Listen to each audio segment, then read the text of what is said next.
Je voulais d'abord vous remercier. Alors s'il vous plaît, ça va pas durer longtemps, je vous demande 2 minutes. Donc déjà, je voulais vous remercier de vous être déplacés. Parce qu'il y a trop de gars qui aujourd'hui ne viennent plus parce qu'ils ont le cochon à tuer, la bille à mettre au bouc ou parce qu'ils n'en ont plus la force. Je pense que si c'est pas nous qui venons ici, entre guillemets, montrer notre colère, personne ne le fera à notre place. Et c'est ce que je disais aux journalistes tout à l'heure, il faudra s'inquiéter quand justement on ne nous verra plus ici. Mais on peut vous dire de ce qu'on a vu et de ce qu'on n'a pas vu. Alors on n'a pas vu la préfète. Madame la préfète n'était pas là. Alors c'est vrai que on a été reçu par les directeurs, la directrice adjointe de cabinet, des gens fort bien charmants.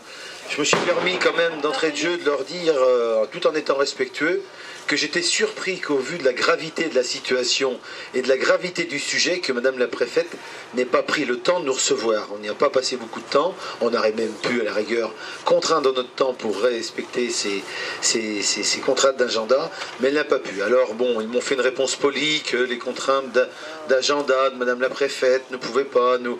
Mais je suis désolé... Au vu de la gravité, on aurait préféré, et je pense que le message est passé, parce que c'est vrai qu'ils ont été surpris.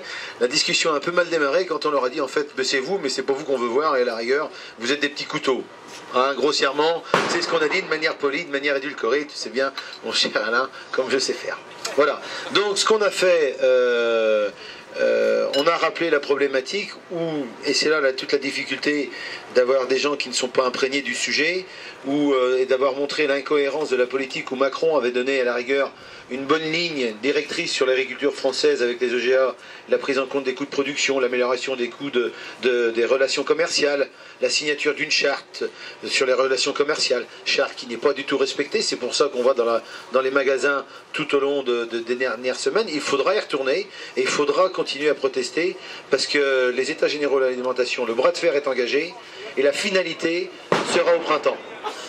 Et si on n'est pas présent, si on ne montre pas l'écran, malheureusement, j'ai peur qu'on soit déçu. C'est ce que je disais, les états généraux de l'alimentation, les relations commerciales, c'est comme une partie de football.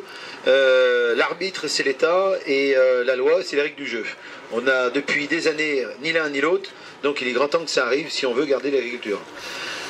Après, ce qu'on a évoqué, c'est l'incohérence justement et le coup de poignard sur l'ensemble de l'agriculture française, parce qu'il faut le rappeler, la signature des accords de libre-échange Mercosur ne concerne pas que la viande bovine, ça concerne les viandes, et ça concerne aussi la production animale, notamment le lait, par la protéine, avec l'affaiblissement, disons, de l'autonomie protéique.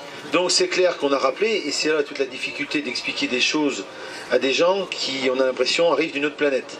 Donc l'exercice a été... Bon, en fait, ils ont pris en compte nos considérations, ils vont faire remonter ça, et je pense qu'ils attendaient formellement que le rendez-vous se termine, parce qu'ils en avaient marre de nous entendre. Merci à tous. Donc oui, une rencontre peu fructueuse aujourd'hui.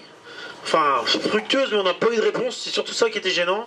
Pas reçu par la préfète et pas de réponse à nos questions, à part quelques réponses de botte en touche, je dirais, comme demain on reçoit 1000 jeunes à Paris, où Monsieur le Président va s'exprimer samedi au salon, mais c'est pas des réponses, c'est pas ce qu'on voulait.